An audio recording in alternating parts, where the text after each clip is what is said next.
Ya con el ex fiscal Villalobos estamos con nuestra panelista estable y compañera de trabajo, la abogada Macarena Venegas, con nosotros, por supuesto haciendo teletrabajo, y estamos con Juan Pablo, que al toque ha reporteado este caso desde el día 1. Juan Pablo, quiero partir contigo porque está la curiosidad, ¿no?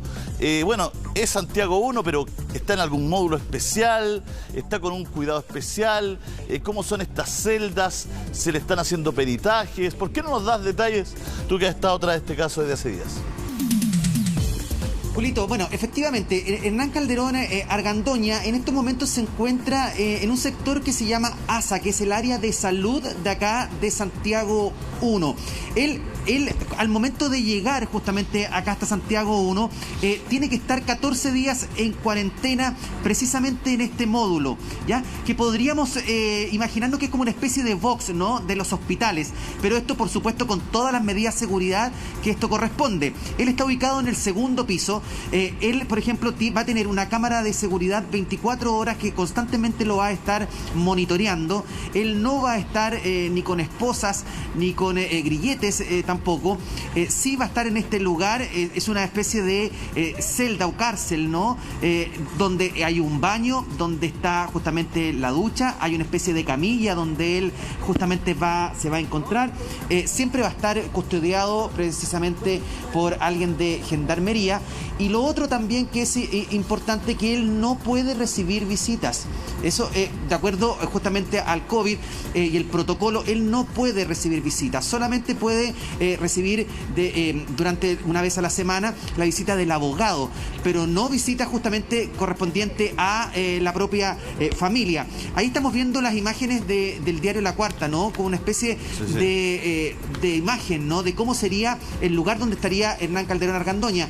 Es de aproximadamente de 2 metros.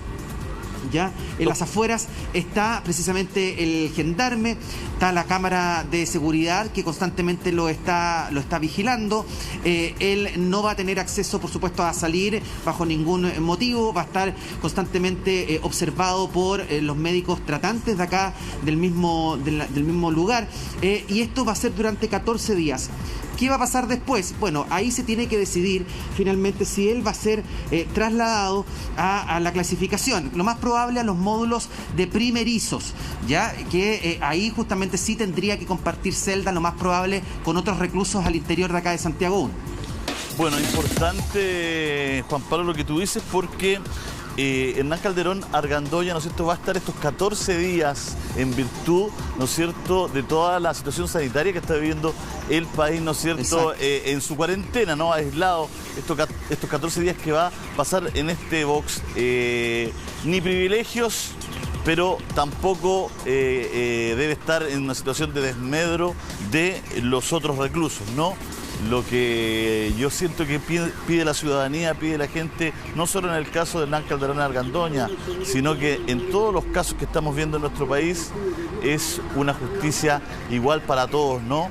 Que todas las personas tengan que pasar y vivir lo mismo, sin privilegios, pero tampoco sin, por supuesto, cargarle la mano o la mata, como se dice, vulgarmente, ¿no es cierto?, o coloquialmente a una persona. Se nos une también el psicólogo forense, ahí está con nosotros Mauricio Valdivia. Mauricio, muchas gracias por estar con nosotros. José Antonio nos había adelantado algo ayer, entre ellos nos había hecho hincapié que no había ido la defensa.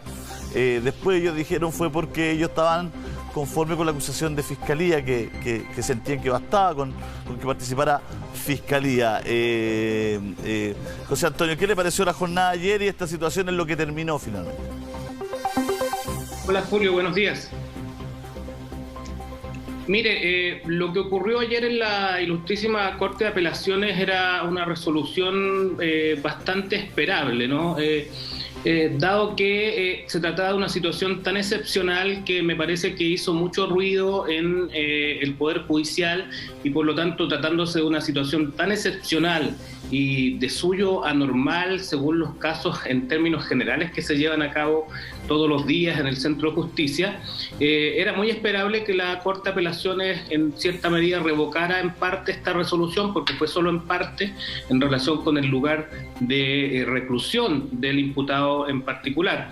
Y en relación con lo que dijimos ayer, Julio, con el tema de la ausencia de la parte querellante, ¿no?, que es la defensa prácticamente de los derechos de la víctima en esta investigación, que es el padre Hernán Calderón, me llamó la atención, y lo digo que me llamó la atención porque el hecho que tú sostengas que básicamente estás en sintonía con lo que la Fiscalía está sosteniendo, ¿cierto?, y que vas a adherir un poco a lo que la Fiscalía va a sostener en la Ilustrísima Corte de Apelaciones, no dice relación con la petición concreta que hizo la defensa del hijo de Hernán Calderón, en este caso la víctima, porque lo que estaba solicitando la defensa en aquella parte de su recurso es que se modificara la prisión preventiva que se había decretado por el tribunal y que se sustituyera por un arresto domiciliario total.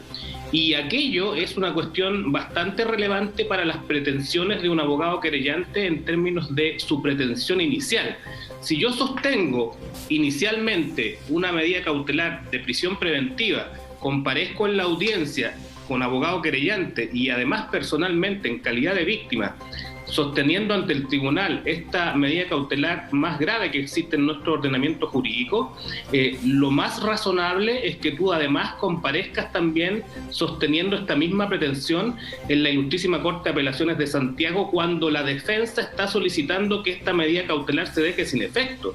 Y por eso a mí me llamó la atención y creo que más adelante nos vamos a dar cuenta que puede ser un signo, ¿cierto?, una evidencia, un indicio que esta cuestión pueda ir bajando la intensidad, dado que se trata de una situación familiar, un conflicto familiar donde, claro, hay antecedentes graves de lo que ocurrió, pero finalmente se trata de un conflicto dentro de un núcleo familiar que hoy día está siendo ventilado en los tribunales. Y cuando eso ocurre, transcurrido el tiempo, ¿cierto?, la intensidad de esta rabia inicial, de este conflicto inicial, puede obviamente bajar la intensidad y finalmente terminar en una disminución de las medidas cautelares del hijo, que en este caso está con una medida cautelar de prisión preventiva que no necesariamente tiene que cumplirse los 120 días de plazo de investigación. Le hago una pregunta que se está haciendo toda la gente en sus casas en este minuto, y aprovecho de saludar a Valdivia, que está nevando.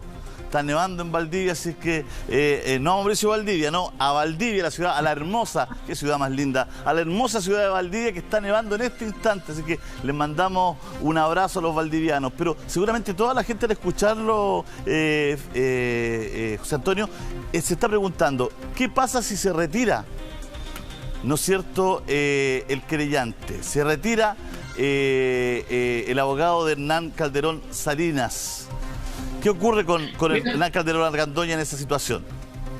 Mira, Julio, lo hemos hablado anteriormente, si la parte querellante, en este caso el padre del imputado, desistiera de su querella, no tendría ninguna injerencia formal, ¿cierto?, en la persecución penal que tiene a cargo la Fiscalía. Es decir, en términos simples, la Fiscalía debiese seguir en términos normales su persecución penal sin que le afecte en nada este desistimiento de la querella. Ahora, en términos prácticos, lo digo en términos prácticos, claro que disminuye la intensidad de la persecución penal cuando la propia víctima está sosteniendo, por ejemplo, una cuestión distinta o ha bajado la intensidad de su pretensión. Incluso esto lo puede ponderar el tribunal en una eventual revisión de medida cautelar si es que el abogado querellante desiste de su querella o bien no comparece a la audiencia o bien derechamente va a la audiencia y dice que quiere que su hijo tenga una medida cautelar distinta. Por ejemplo, podría pasar dentro de estos 14 días que va a estar en cuarentena Hernán Calderón, que posteriormente a ellos se cite a una audiencia para revisar las medidas cautelares y que, por ejemplo, el padre comparezca en la audiencia sosteniendo que ya no quiere que su hijo esté en prisión preventiva y que tal vez quiere que su hijo esté en un recinto psiquiátrico, por ejemplo, y eso puede cumplirse bajo la modalidad de una medida cautelar de arresto domiciliario total. Claro, la Fiscalía puede... Y ahí no, perdón, ahí no habría una colusión de intereses con la Fiscalía. Claro, si se produce, a ver, pongamos por caso, lo estoy siguiendo ex fiscal, pongamos por caso que el abogado de Hernán Calderón Salinas, del padre en este caso, hace lo que usted dice y quiere unas cautelares en un centro asistencial o arresto domiciliario. ¿Tendría que alegar el fiscal para mantenerlo en Santiago 1, digamos? ¿Tendría que producirse esa...? Mira, se produce la colisión efectivamente entre los intereses de la víctima y los intereses del Ministerio Público, que es en el fondo la Fiscalía. Pero no hay que perder de vista que esto tiene una connotación también donde la víctima tiene mucha relevancia en su opinión, y en consecuencia lo que ocurra con esta persona que está imputada por un delito en contexto de violencia intrafamiliar, ¿cierto?, es muy relevante, porque si además sumamos a esto los antecedentes médicos que se han recabado, ¿verdad?, y probablemente la mejor forma de reinserción de esta persona, quizás el padre más adelante, y esto es solamente especulación, podrá concurrir a la fiscalía y decirle al fiscal: mire, lo que yo creo que es más beneficioso para mi hijo en este minuto es que él esté en un centro psiquiátrico donde pueda ser tratado, y probablemente las sanciones que pueda tener no sean sanciones privativas de libertad. Uno no sabe, Julio, qué va a pasar más adelante, incluso con los términos de la investigación, si efectivamente la fiscalía va a lograr acreditar finalmente esta tesis del parricidio frustrado. Hoy día, inicialmente, hay antecedentes para ello, y así también lo ratificó la Ilustrísima Corte de Apelaciones de Santiago, pero ¿qué pasa con posterioridad? Quizás la defensa pueda desvirtuar esta tesis, finalmente la imputación puede perder la gravedad que tiene hoy día y bajar entonces la intensidad de la medida cautelar. Pero si en concreto el padre en 15 días más pide, por ejemplo, declarar ante la fiscalía y sostiene que no quiere que su hijo esté en prisión preventiva, va a haber una colisión con la fiscalía probablemente va a mantener su pretensión de prisión preventiva, pero aquí se debe escuchar a la víctima, en el caso es el padre de Hernán Calderón. Además, el juez siempre tiene que ponderar todos los elementos en la audiencia, y puede tener un fiscal que va a estar requiriendo la prisión preventiva, pero también tiene que ver cuáles son los intereses de la víctima, escucharla y además posteriormente canalizar esta situación en una prognosis de penalidad que puede significar tal vez una pena que no sea de cumplimiento efectivo en la cárcel, ¿cierto? Y aquello importa entonces que el juez pueda modificar esta cautelar y disponer un arresto total, domiciliario total, que puede ser en su domicilio o bien bajo la modalidad que inicialmente se planteó, que es una clínica psiquiátrica, para que él sea tratado y posteriormente enfrente el proceso bajo esta modalidad, porque no necesariamente tú tienes que enfrentar los procesos penales privados de libertad. Si aquí no es automático que tú enfrentes una imputación grave y que automáticamente vayas a prisión preventiva. Es cómo le garantizas al tribunal que tú vas a estar presente en los actos de este procedimiento, que probablemente va a durar un año, por ejemplo. Macarena, bueno, interesante la conversación que tenemos con el ex fiscal Villalobos, ¿no es cierto? Podríamos decir en buen chileno, bajando este tema a la televisión, ¿no?, y a todos los ciudadanos, que gran parte del futuro de Hernán Calderón Argandoña está en manos de su padre, y cómo sigue adelante todo el proceso judicial. Maca, ¿qué pasa si él desiste? ¿En qué condiciones se puede desistir o retirar una querella como la que tuvo Naturaleza? Porque todos han declarado, ahí están los escritos, digamos. Podrían las personas decir: bueno, ¿sabe qué? Nos arrepentimos, pero no creo que invalidar sus propios testimonios. ¿Por qué no nos ayuda en la parte legal, Maca? Sí, mira, la verdad es que, Julio, yo quiero rescatar primeramente lo que menciona José Antonio respecto al contexto que se está dando esto.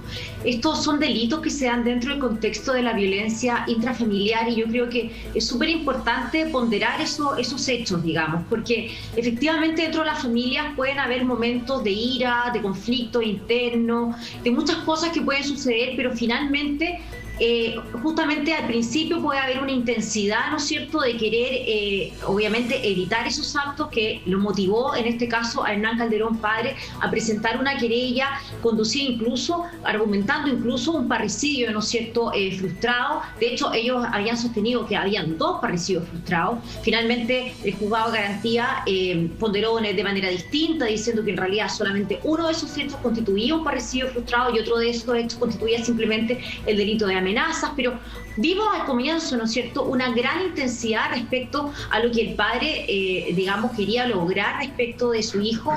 Quiere en el fondo de alguna manera condenarlo, digamos, por estos hechos que se venían acumulando en el tiempo. Ahora bien, es cierto lo que sostiene también José Antonio en cuanto a que si es que ayer se restaron de comparecer a la Corte de Apelaciones y de alguna manera lo que dice el abogado García de la Pastora, es que en realidad no había un agravio para la parte de la víctima, y por lo tanto, porque ellos ya habían logrado todo lo que habían solicitado, uno se da cuenta que hay una señal con eso, digamos, y en el fondo esa señal es efectiva, que finalmente podría ser de que pasado el tiempo, yo creo que el tiempo acá quizás se está orando en contra del victimario, en contra de Hernán Calderón hijo, que justamente pasado el tiempo, dadas las circunstancias, porque en un inicio cumplir la prisión preventiva en una clínica es distinto que ahora él como padre se dé cuenta que su hijo va a cumplir la prisión preventiva en Santiago 1, digamos. Son otros los efectos. ¿Podría él efectivamente restarse de la querella o, como decía también José Antonio, quizás pedir una revisión de las medidas cautelares, solicitando, ¿no es cierto?, una medida distinta a la que está vigente hoy día, que es la prisión preventiva? Y cuando tú dices, bueno, pero acá hay antecedentes que están, hay, ¿no es cierto?, testimonio, hay en el fondo una querella presentada, había una intencionalidad de constituir, ¿no es cierto?, incluso 2 parricidios frustrados.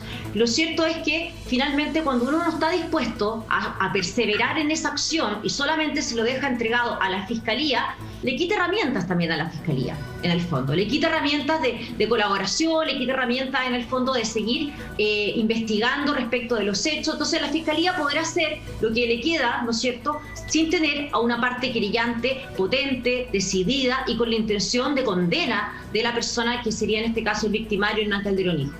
Claro, siempre en el terreno de la especulación, porque finalmente, bueno, esto es lo que ha dicho la defensa. Yo he tenido una entrevista ayer a las 5:30 con García La Pastora.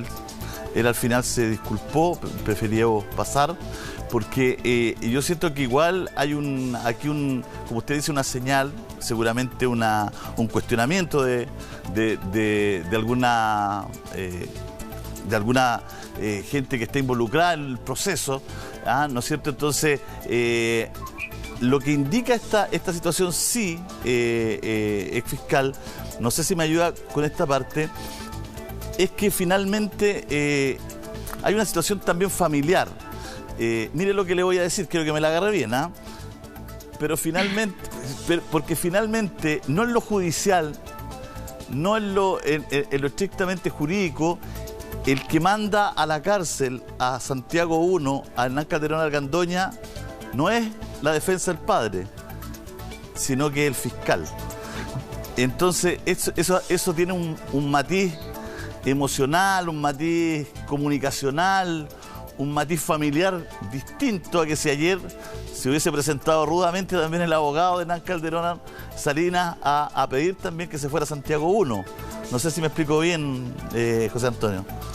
Sí, claro, y de eso es lo que estamos hablando, Julio. Como bien dice Maca, ¿cierto? Efectivamente lo que hay aquí es una señal que uno puede ponderar hoy día en términos de que el abogado que inicialmente estuvo en la audiencia de formalización de cargos, donde como dices tú, Julio, la parte de la Fiscalía fue quien solicitó la medida cautelar de prisión preventiva, pero no nos olvidemos que el querellante también se adhirió a esa pretensión, ¿cierto?, con mucha fuerza junto a la Fiscalía.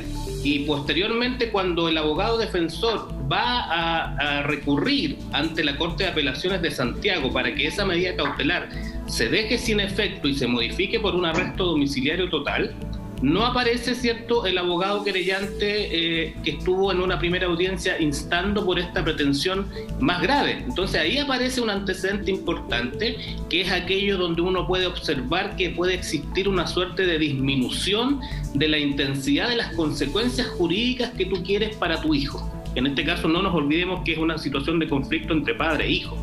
Entonces, cuando tú tienes este antecedente, y lo veíamos anteriormente, claro que hay una colisión entre los intereses de la persecución penal que van a instar por la medida más gravosa, porque así lo han sostenido en la generalidad de los casos. Frente a parricidios frustrados, claro, la Fiscalía lo que hace es solicitar la medida cautelar de prisión preventiva y los tribunales en general acogen estas medidas cautelares por la gravedad del delito. Pero ¿qué pasa si la víctima con posterioridad se da cuenta que las consecuencias jurídicas y psiquiátricas para su hijo, que en este caso es el victimario, no son las que inicialmente quería sostener? Entonces, aquí es donde se produce un avance en la investigación que tiene que ver con esta colisión que va a existir o que puede existir entre la pretensión del querellante y la pretensión de la Fiscalía. Y la defensa aquí tiene un punto muy importante que realizar, porque aquí es donde pueden existir ciertas conversaciones con la parte querellante negociaciones en términos de bajar la intensidad de esta pretensión de la medida cautelar de prisión preventiva, y aquí puede haber, por ejemplo, una suerte de acuerdo extraproceso. En estas figuras penales de violencia intrafamiliar están prohibidos los acuerdos reparatorios.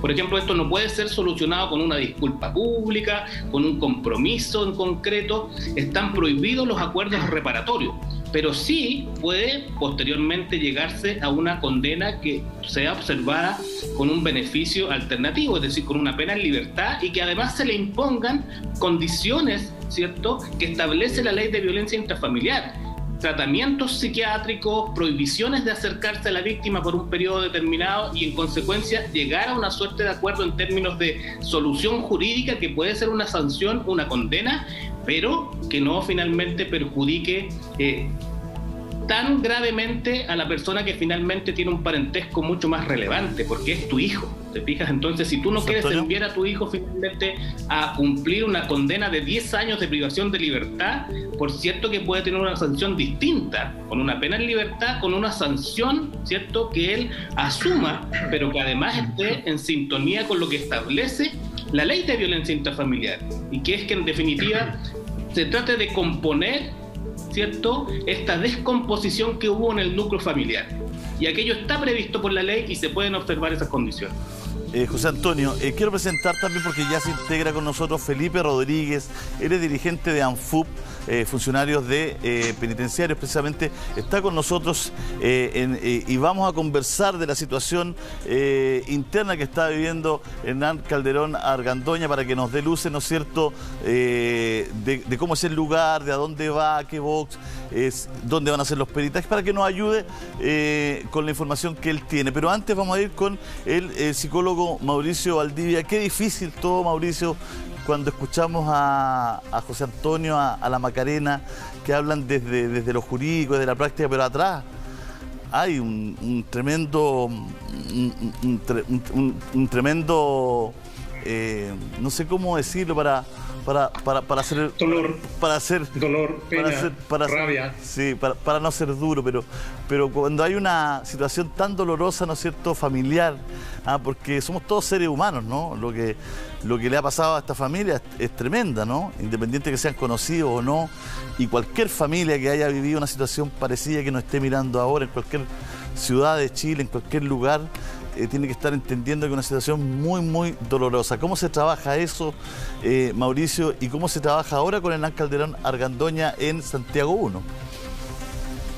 La verdad que tú lo dijiste, es decir, cuesta encontrar las palabras más adecuadas para describir qué es lo que están viviendo esta familia. Podríamos decir dolor, pena, rabia, culpa. Mira, imagínate, culpa, porque ahora aparece, está ya en la cárcel. ¿Habría hecho algo mal yo? Es decir, ahora los padres, justamente cuando les sucede algo a los hijos, cuando castigamos a nuestros hijos, siempre tenemos un dejo de culpa, es decir, ¿estaré actuando de manera correcta? Mira, pero antes de eso yo quiero, de todo esto malo que estamos hablando, de todo esto oscuro, de todo esto doloroso, yo quiero sacar un aspecto positivo. Es decir, ustedes van a decir, pero ¿de dónde va a sacar algo positivo? La verdad que siempre se puede sacar algo positivo.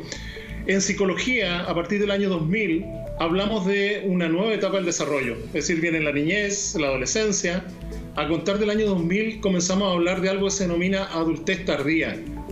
Esta adultez tardía es un periodo en el cual se permite cierto proceso de madurez. Es decir, hay gente que a los 18 años no alcanza la madurez que debió haber alcanzado para ser una persona adulta. Este periodo de adultez tardía se extiende entre los 18 aproximadamente hasta los 24 años. ¿Sabes tú, Julio, que eso lleva a que en Europa las cárceles, hay cárceles de jóvenes? Hay cárceles que están segregadas no solamente al interior de la cárcel, sino que existen cárceles que están destinadas justamente para muchachos de entre 18 y 24 años. Y ahí es justamente donde yo quiero justamente puntualizar.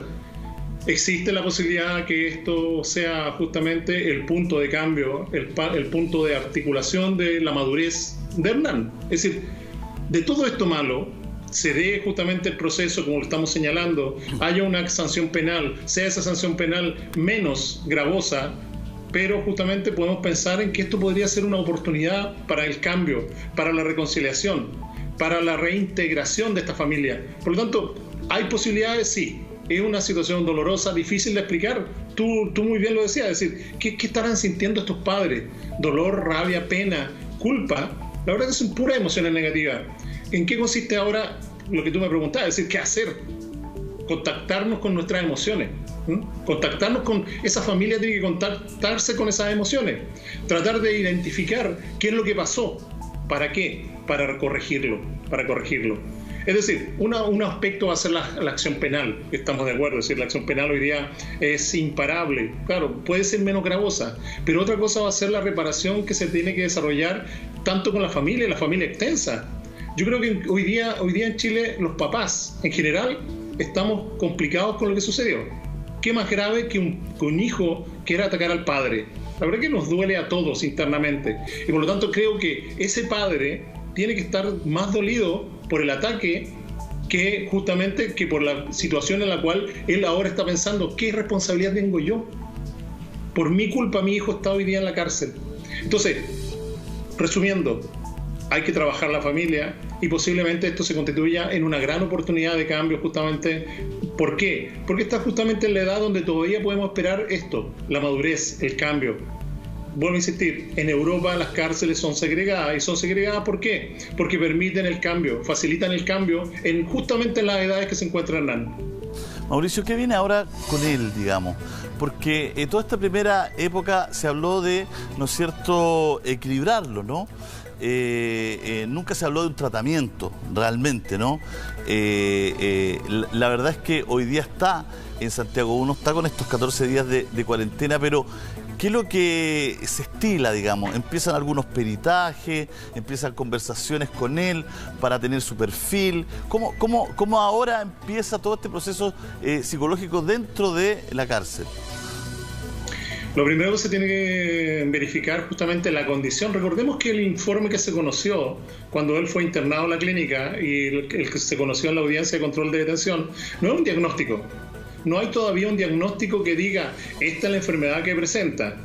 A grandes rasgos lo que se hace es una caracterización de sus rasgos de personalidad y dentro de esos rasgos de personalidad aparecen elementos que son de cierta peligrosidad, como es esta impulsividad y estas ideaciones suicidas que ya comentábamos en algún momento, que posiblemente es lo que justifica que la jueza haya tomado esa decisión. Es decir, hay que protegerlo, hay que cuidarlo.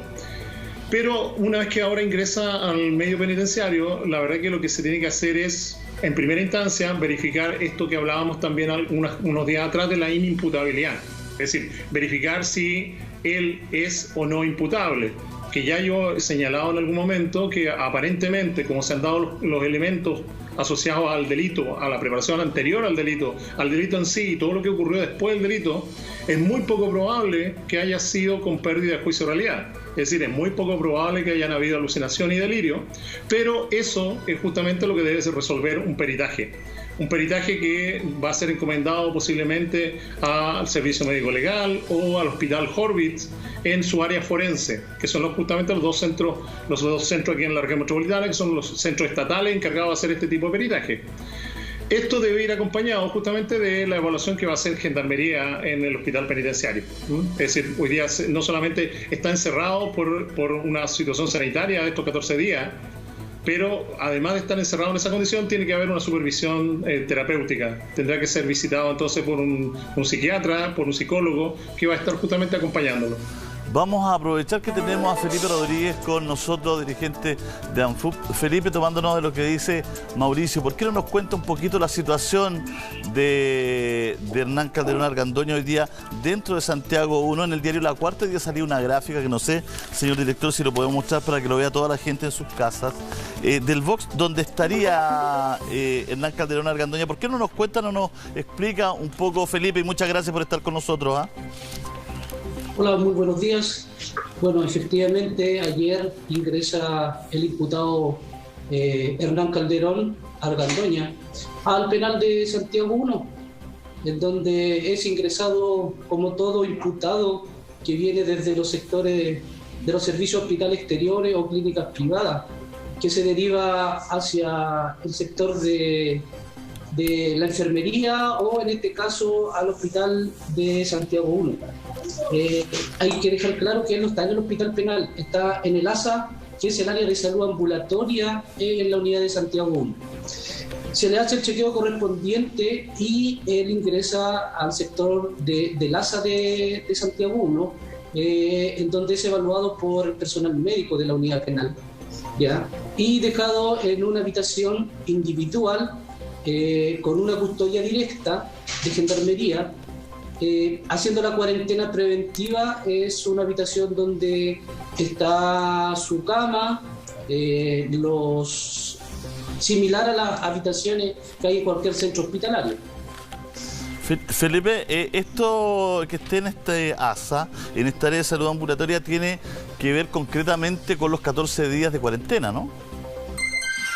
A ver, hay que dejar en claro de que todo interno que es dado de alta de algún servicio hospital, los protocolos de gendarmería es que ese interno tiene que ser derivado de inmediato a las enfermerías de las unidades penales, o en este caso al sector del ASA, para que él sea evaluado, porque viene de una clínica, por lo cual el personal del Santiago 1 del área de salud tiene que evaluar a este interno, y ellos son los que toman la decisión de dejarlo en forma momentánea en el sector del ASA para ser evaluado clínicamente por los especialistas de salud, del área de salud.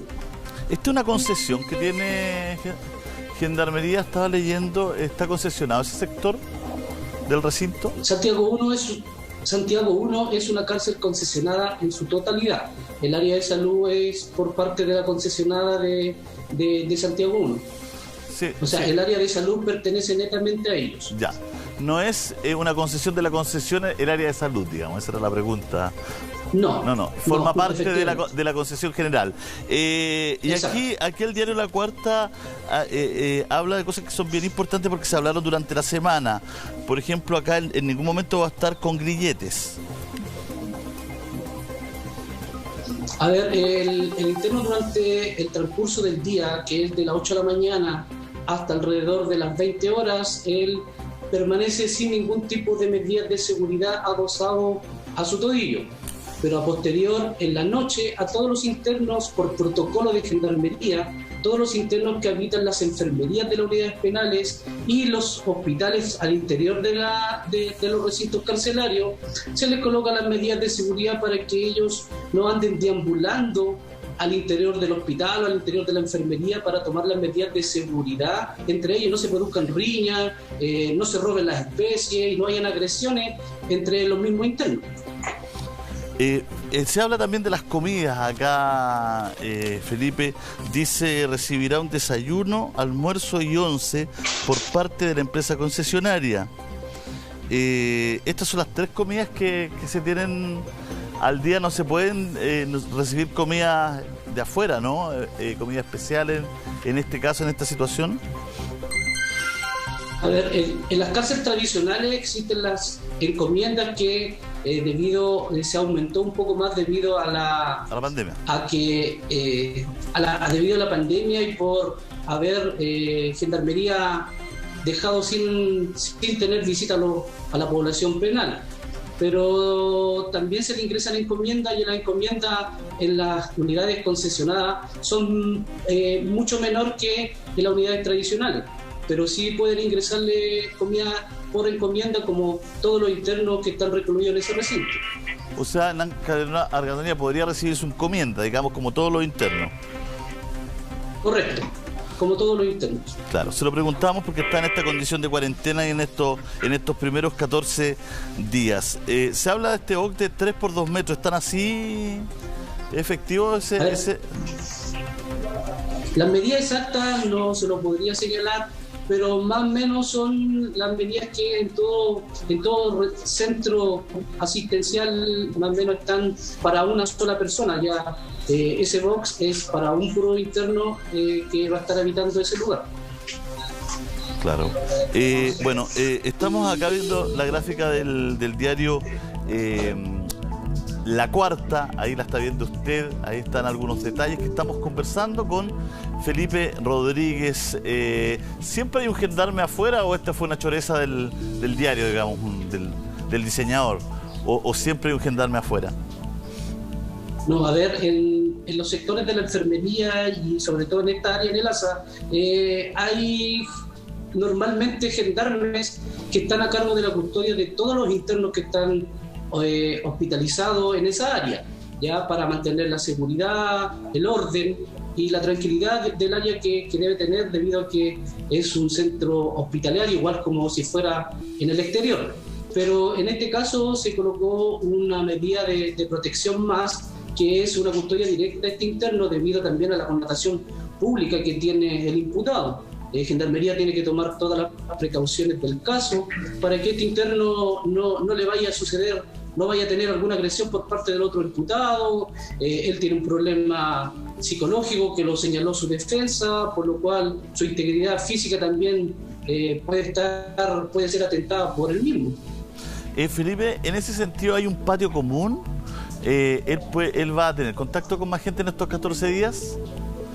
No, en estos momentos no, porque él está en una celda aislado, está en cuarentena preventiva, por lo cual él no puede salir de la celda, al menos de que sea llamado para ser atendido por un profesional, tanto del área de salud de la unidad penal, como también por su abogado, si el tribunal ordena que ingrese otro profesional a visitar a este interno, tiene que tomarse todas las medidas de seguridad para ser trasladado al sector que Gendarmería determine para su atención. Felipe, ¿qué pasa después de estos 14 días? ¿Dónde iría él? Él primero tiene que ser evaluado, va a estar evaluado diariamente por el personal del área de salud. Si el área de salud determina en algún momento darlo de alta, él tendrá que ser derivado a la oficina de clasificación, quienes son los encargados para determinar en qué módulo le corresponde albergar a este tipo de interno debido a su clasificación y criminología que él presenta, qué tipo de interno es, y eso lo va a determinar la oficina de clasificación, en donde será derivado al módulo que a él le corresponde. Ahí está. Bueno, es importante lo que estamos hablando porque lo dijimos, ¿no es cierto?, al principio de nuestro programa, ¿no? Está la ciudadanía con el foco muy puesto en este caso, precisamente porque la gente estima, ¿no es cierto?, que todos los ciudadanos, los chilenos, son iguales, ¿no? Entonces Gendarmería tiene que hacer un trabajo de joyería, lo decíamos al inicio de nuestro programa, porque uno entiende que esto es sin privilegios, pero también es sin prebendas, ¿no? O sea, no tiene por qué estar mejor, pero tampoco por qué estar más mal de un ciudadano cualquiera, de un chileno cualquiera, de un interno cualquiera, ¿no?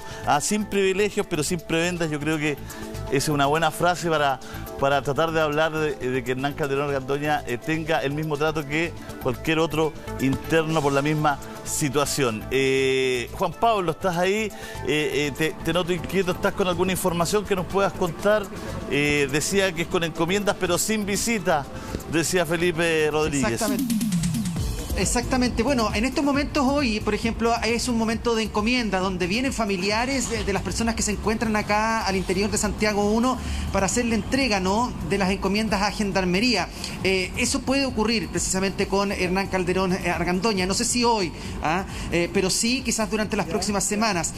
Lo que ayer conversaba con algunas personas al interior de Gendarmería era que incluso los reclusos tienen la posibilidad de tener una vez al mes, por la situación del COVID, la posibilidad de tener una videollamada y así poder conversar con algún familiar. Quizás es probable que tenga esa posibilidad también Hernán Calderón Argandoña, y la visita correspondiente, por supuesto, del mismo abogado.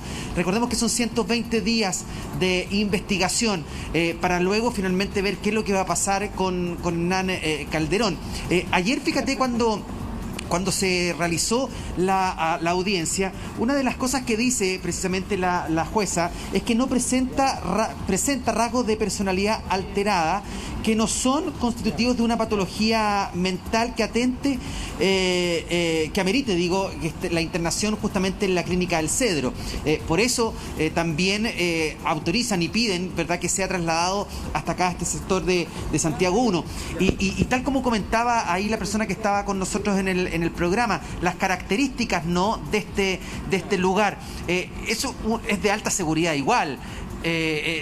no es como un box de clínica o de hospital como uno también se lo podría tan imaginar, sino que también tiene todos los resguardos correspondientes, el gendarme que justamente tiene que estar afuera custodiándolo, el horario, ¿no?, en que él puede estar sin esposa y sin grilleta, para luego finalmente para resguardar la seguridad también de él, es que durante las noches tienen que ponerle ciertas grilletas, ¿no?, para que justamente él esté mucho más seguro y también para resguardarlo.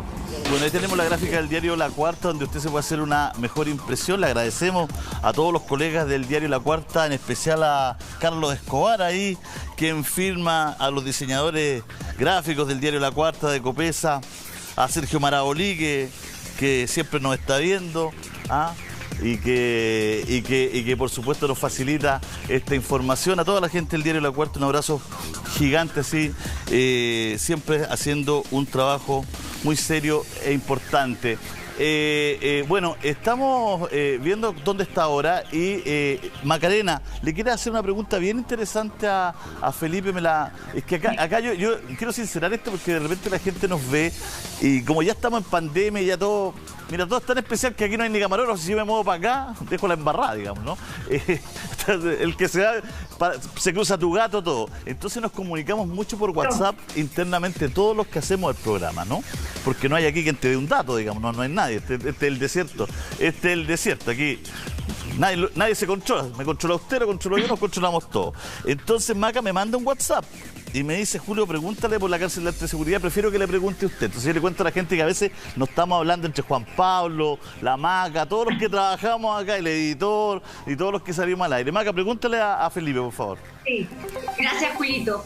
Sí, lo que pasa es que quería saber, Felipe, porque en realidad hemos visto en otros casos que son de connotación pública, que en realidad es mejor justamente por la seguridad física y psicológica del imputado, que muchas veces los mandan a la cárcel de alta seguridad, justamente por velar por la seguridad del imputado. En eso estoy pensando ahora, porque no nos olvidemos del principio, ¿no es cierto?, de inocencia de todas las personas que se les está llevando a cabo una investigación y están en calidad de imputados, que no están cumpliendo una condena. Entonces, en ese sentido, preguntarte, Felipe, si acaso lo han pensado, si sería posible una alternativa de estas características, pensando en la seguridad del imputado.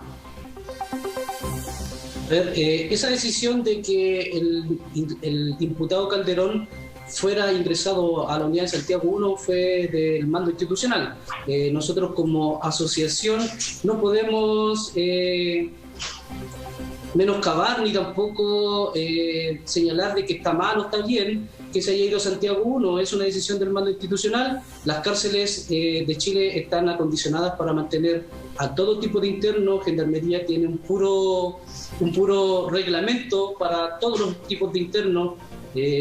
En estos momentos él está con una situación, con una problemática de salud, que estuvo internado en una clínica privada y por eso es derivado a Santiago 1, porque ese hospital tiene las condiciones más, a lo mejor, más aptas para mantener a este imputado, y no así la cárcel de alta seguridad, que la enfermería es un poco más pequeña, el lugar de la unidad, las celdas son más restringidas que en Santiago 1, y él por estar en una clínica psiquiatra, Gendarmería tiene que tomar las medidas de precaución para no poder perjudicar a este interno y tratar de darle la atención que amerita para este tipo de casos.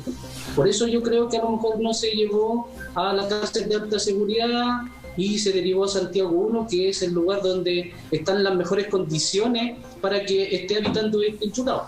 Felipe, explícanos algo. Nos hablaba Mauricio, nuestro psicólogo, nos hablaba de estas cárceles de adolescentes, ¿no? Hace poco había un reportaje bien interesante, Mauricio, de eso, ¿no? Precisamente como un avance, ¿no es cierto?, en la situación carcelaria para muchos internos de poder rehabilitarse, ¿no?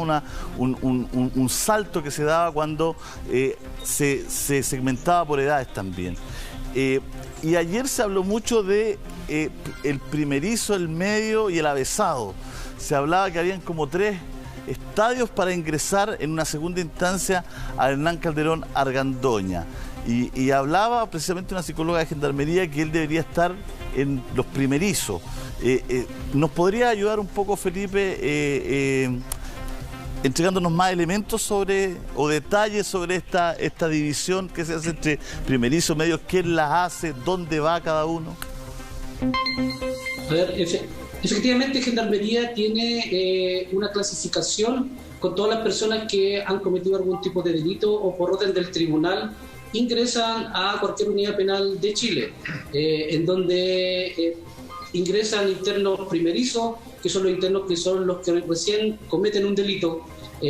Reincidentes son los internos que han cometido en varias ocasiones el delito y su puntaje de clasificación y criminología es más alta que los internos que están recién ingresando por un delito, y ahí Gendarmería tiene la obligación de hacer la separación de esos tipos de internos. Hay internos de bajo compromiso delictual, mediano compromiso delictual y alto compromiso delictual. También va a determinar eso la oficina de clasificación. En la oficina de clasificación son funcionarios expertos en analizar la criminología de cada persona que ingresa al establecimiento penal, ya sea imputado como también rematado, ver qué interno ha cumplido condenas al interior del penal y nuevamente ingresa imputado por otro tipo de delito. Ya no es el mismo interno que ingresó la primera vez sin tener ningún antecedente criminal anteriormente. En las oficinas de clasificaciones hay psicólogos que trabajan en esos sectores, hay una ficha donde se llenan los antecedentes de cada persona que ingresa a la unidad penal, y ahí las unidades penales ahí está dividida por los sectores ya antes señalados, por internos de baja, mediana y alto compromiso delictual. Entonces nosotros como funcionarios de Gendarmería tenemos que tomar todas las medidas de precaución con todas las personas que ingresan a los establecimientos penales. Claro, al parecer, Mauricio, tiene que ver con no juntarlos, ¿no?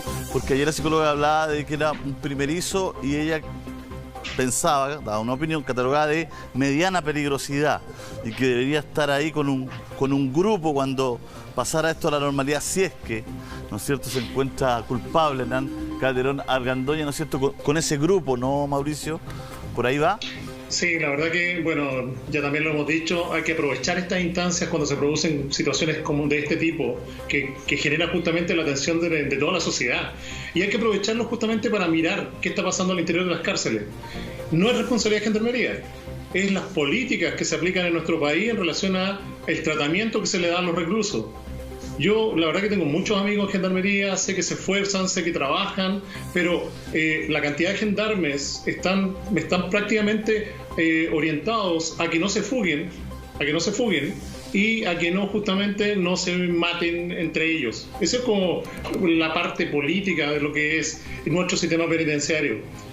Siempre se dice, entra a la cárcel para rehabilitarse. La verdad que esa rehabilitación es muy, muy baja. En nuestro país tenemos prácticamente un 80% de reincidencia, Julio. Eso es, estamos dentro de los top 10 a nivel internacional en cuanto a reincidencia, cuando aquí se habla de delincuencia. Y por eso agradezco la posibilidad de casos como esto para poder que se hable de esto. No solamente del caso de Hernán Calderón, sino que de nuestras deficiencias a nivel penitenciaria.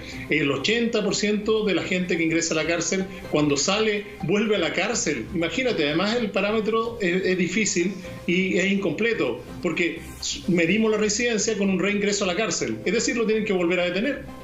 Lo tienen que además aplicarle una medida de control que involucre un reingreso a la cárcel. Por lo tanto, la reincidencia es mayor que ese 80%, la reincidencia real.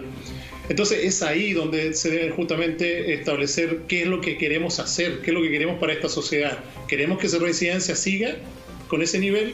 Bueno, en Europa no solamente se segrega por patios, por sectores, sino que hay cárceles. Mira, yo trabajé 6 meses en una cárcel de jóvenes justamente en Barcelona, cuando desarrollé mi doctorado. En esa cárcel, en las condiciones parten ya con que habían solamente 333 internos. Casi la cantidad de personal disponible para el tratamiento, la intervención. Tenían que asistir a clases de manera obligatoria, pero son 333 y yo te diría que habían más de 100 profesionales a cargo justamente del proceso de intervención, tratamiento y educación. Claro, ¿qué logran? que prácticamente la reincidencia, Chile, 80%, ese tipo de intervenciones tiene una reincidencia del 15%. Claro, no es perfecto. Ahí la señora que nos está escuchando dice, igual hay reincidencia, igual hay algunos que salen entonces y vuelven a cometer delitos, pero es un 15%. Nosotros tenemos un 80%. Entonces, este problema deficitario que aparece justamente, que se hace público con este tipo de casos, justamente debiera entonces orientar los esfuerzos. De nada sirve que tengamos más carabineros en las calles, de nada sirve que aumentemos las penas, si no logramos que aquellos que ingresan a la cárcel de esta gran cantidad de residentes, esa reincidencia por lo menos alcanza los valores que se aprecian a nivel internacional. Bueno, interesante, fiscal, ex fiscal Villalobos, interesante lo que nos comenta Mauricio, las cifras, todo. Hay una conversación cotidiana en nuestro país, esto de la puerta giratoria, ¿no es cierto?, de la reincidencia, de quién tiene que estar preso. No, tenemos una gran cantidad de población de internos en las cárceles chilenas, ex fiscal. Así es, Julio, y de hecho el número de internos es una de las mayores cantidades del mundo. Entonces, hoy día, tal como dice la persona que me decía... Mauricio Valdivia. Como dice Mauricio, efectivamente hoy día es una oportunidad para comenzar a hablar en serio de la persecución penal y también de la reinserción social.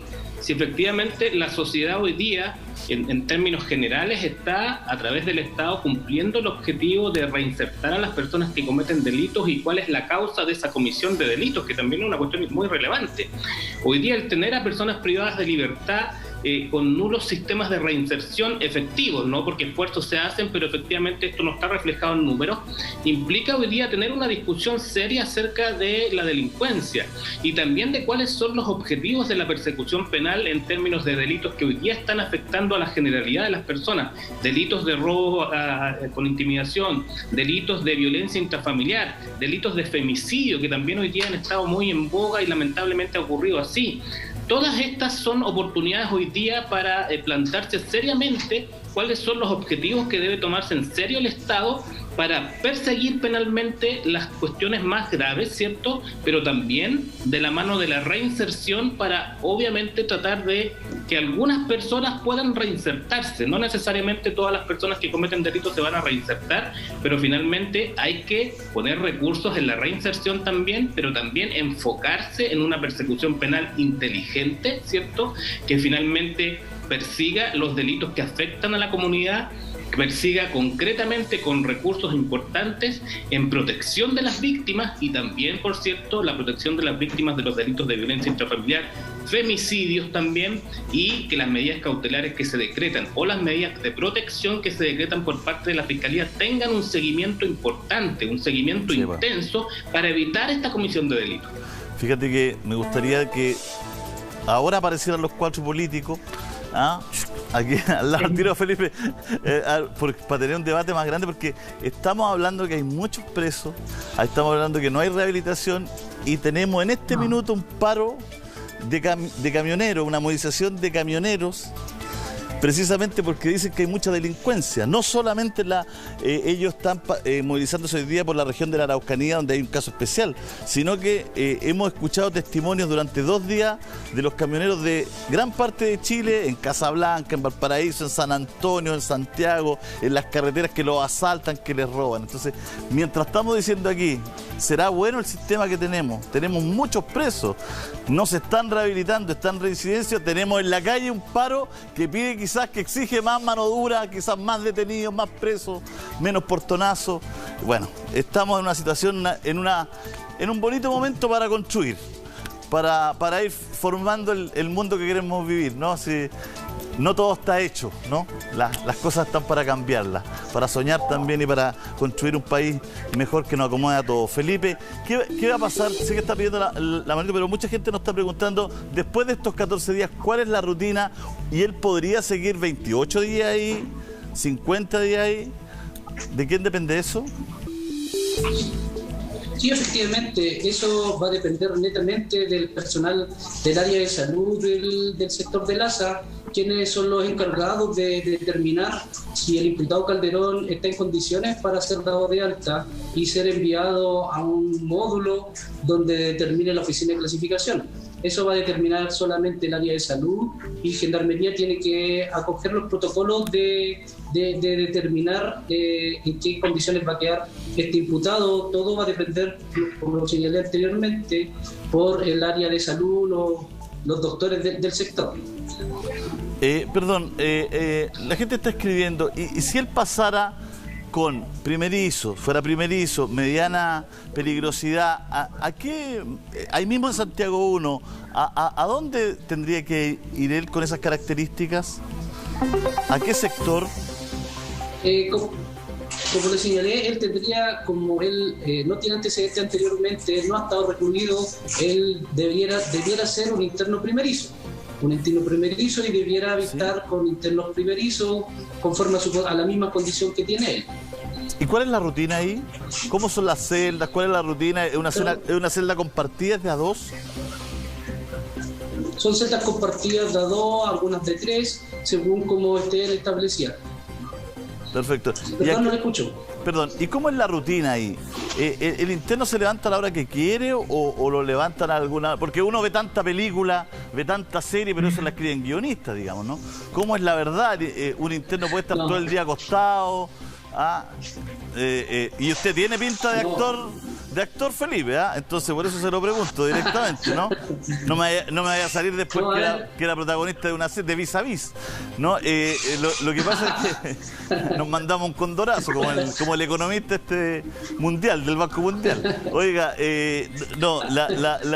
relátenos cómo es la realidad, no cómo es en las películas, no cómo es en las series, ¿no es cierto? La vida de un interno primerizo, ¿no es cierto? De una pieza compartida con dos personas, ¿cómo es? ¿Se levantan a alguna hora? ¿Los obligan a levantarse? Si alguien puede decir, no, ¿sabes que yo quiero quedarme acostado un rato más? ¿Cómo es la situación?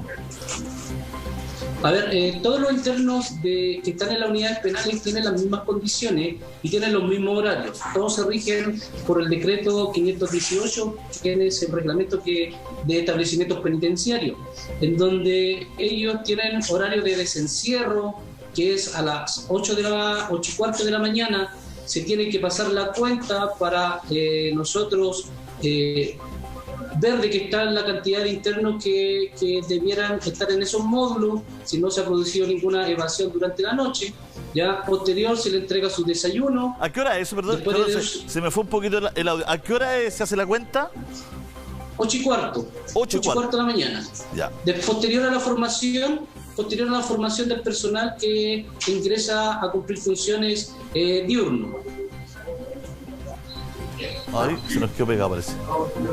¿Ahora? Ahí sí, ya. 8:15 la formación, la pasadita, el desayuno, ¿a qué hora es?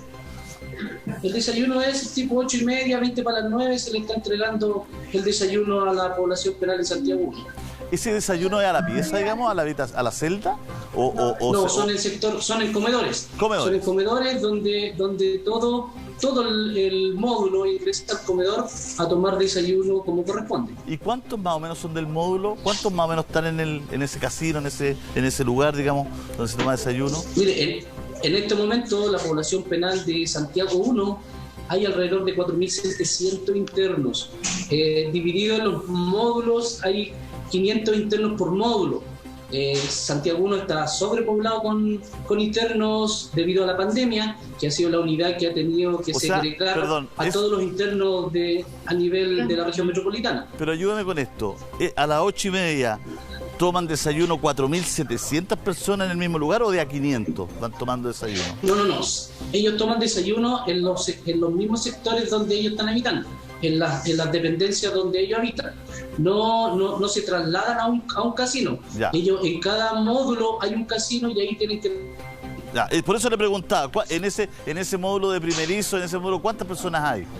Hay más o menos, aproximadamente hay 500 internos. Hay 500 más o menos. 500 toman desayuno todos juntos. Ya, ahí le dan un tiempo para tomar desayuno, unos 45 minutos.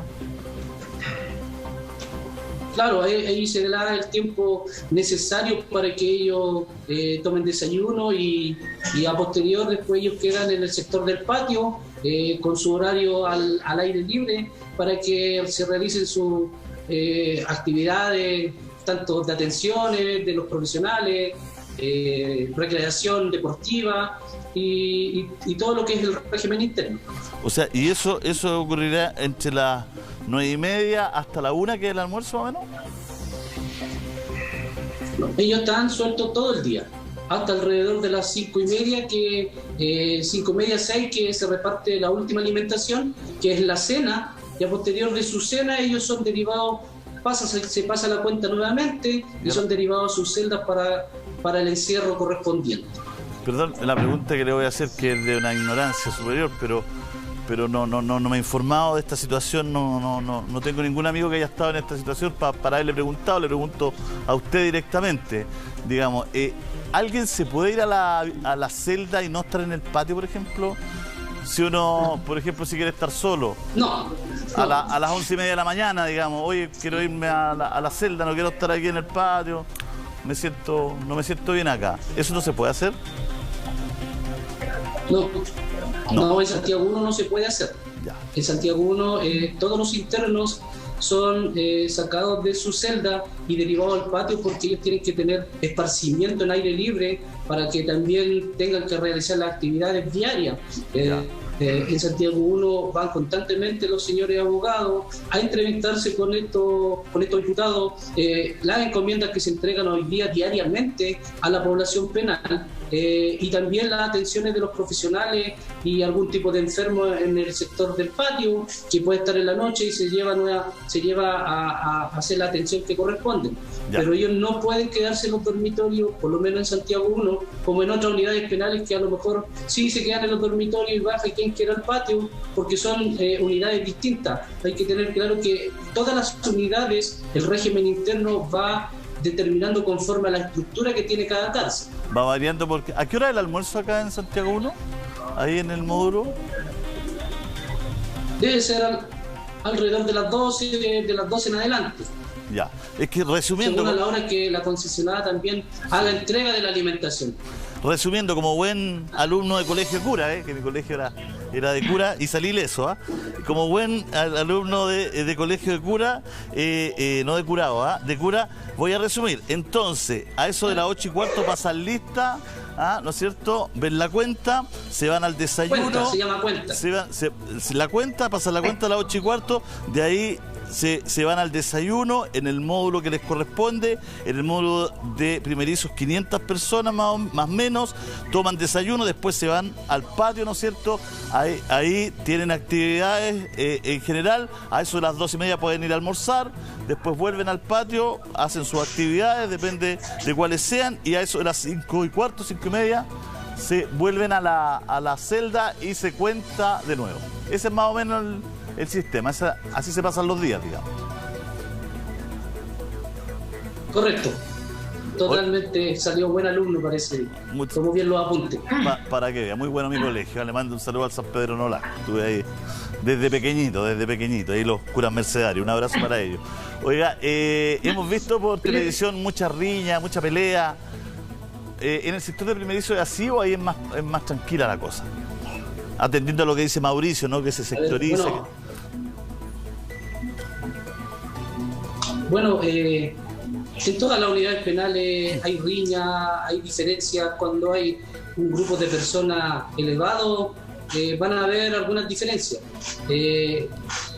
Efectivamente, también pueden haber riña en ese sector, pueden haber problemas de convivencia entre ellos, pero Gendarmería tiene que actuar rápido y saber de alguna manera poder que esto no se llegue a la eventualidad de que se produzca una riña. Pero en general los sectores de primerizos son lugares que son más tranquilos. Perdón porque a lo mejor la pregunta es incómoda, pero ¿dónde aparecen los celulares aquí?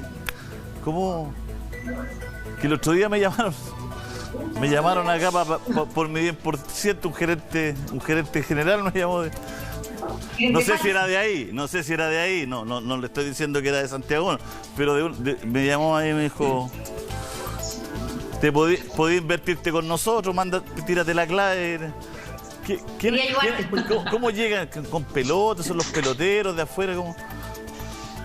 La otra vez había un dron con unos celulares. A ver, en estos momentos la población penal tiene varias formas de poder ingresar esos aparatos telefónicos. Ingresan por las encomiendas que van a dejar los mismos familiares. No solamente se han encontrado teléfonos celulares, sino que también droga, todo lo que son elementos prohibidos al interior del penal. También en Santiago 1 se produce mucho el peloteo. Perdón, Felipe, pero ayúdeme. Pero ustedes revisan la encomienda. O sea, adentro de una caja de jugo puede venir un celular flaco, no sé, adentro de una torta puede venir cualquier cosa, digamos. Puede salir hasta Marilyn Monroe, digamos. No, ustedes revisan las cosas, la encomienda, ¿no? Se revisan efectivamente, pero también ellos utilizan lugares que ni siquiera usted se lo imagina para poder ingresar a los elementos prohibidos. Son ingeniosos, son pero ingeniosos. También son muy ingeniosos. Pero por eso que Gendarmería tiene que estar preparado constantemente. Ya, pero lo que establece el reglamento es que en este sector de primerizo, en este modo, no hay celulares, no se puede tener celular, digamos.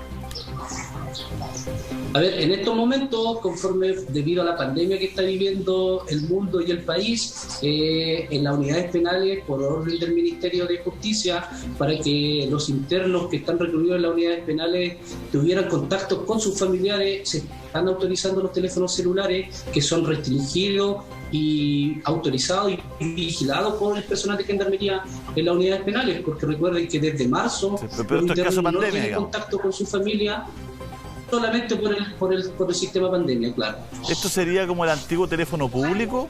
¿Ustedes tendrían una serie de celulares y se los van pasando a los internos? Como antiguamente el teléfono amarillo, ¿no? Que uno le echaba la moneda, ahora va... Sí, correcto. Ya, usted tiene una serie de celulares y la persona tiene derecho a una llamada al día, no sé, algo así, ¿no? Sí, correcto. Ya, gracias. Y después el régimen... Mire, sí. Yo me quería un poco señalar lo que señalaba Mauricio Valdivia con respecto a la reinserción. Por favor. Mire, nosotros como gendarmes uniformados y no uniformados hacemos un tremendo esfuerzo para poder realizar la rehabilitación al interior de la unidad penal.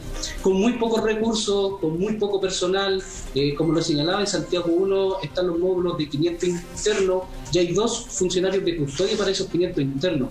En la actualidad se le inyecta dinero a la policía, que lo encuentro muy bien, a Carabineros, a investigaciones, pero a Gendarmería nunca le han inyectado dinero, y eso para nosotros es preocupante como representante del personal uniformado y no uniformado. Les señalo, hacemos un esfuerzo tremendo para poder que los internos no vuelvan a reincidir en las unidades penales, pero también va de la mano con mucho abandono que ha tenido nuestra institución a nivel nacional y histórico por la política. Para la política, los gendarmes y los presos no son muy cotizados por el área política porque no votan. Entonces, tener a un interno preso, lo único que nos preocupamos somos los gendarmes. En la actualidad, Gendarmería se ha ido evolucionando, ha mejorado algunos protocolos, pero de la mano del esfuerzo y el sacrificio que han hecho los gendarmes. Los gendarmes en general nos sacrificamos día a día en las cárceles de Chile sin tener cero recursos. La reinserción, los funcionarios no uniformados, atiende 1, 2 psicólogas para 300, 400 reos. Sin perjuicio a eso, los personal no uniformados y uniformados, como le dije anteriormente, hacemos todos los esfuerzos y lo hacemos con mucho profesionalismo, nuestro trabajo, los gendarmes, porque ustedes tienen que tener en cuenta y vean lo que pasó a nivel mundial con las otras cárceles. En Chile, con la pandemia, tuvimos eventos críticos, pero los gendarmes con su profesionalismo, con su buena labor que tuvieron en la pandemia, pudimos salir adelante y no tuvimos muertes en las unidades penales, no tuvimos evasiones masivas. Así y eso habla muy bien de mis colegas. Yo estar en estos momentos con ustedes. Quiero reconocer todo ese trabajo que los gendarmes han realizado de por vida, de toda la historia de Chile. Nadie quiere invertir en gendarmería. Felipe. Nosotros somos el patio trasero del Ministerio de Justicia, y como dirigente tenemos la misión y la obligación de hacerlo ver. Muchos dicen esto es farándula. Para nosotros no es farándula. Para nosotros en estos momentos se nos da la posibilidad de poder visibilizar lo que siempre ha estado escondido en Chile y en que son las cárceles de Chile. Bueno, de eso se trata este programa. Podemos tocar todos los temas un poquito, podemos hacer el programa de la forma, además, televisión, una forma amena, entretenida.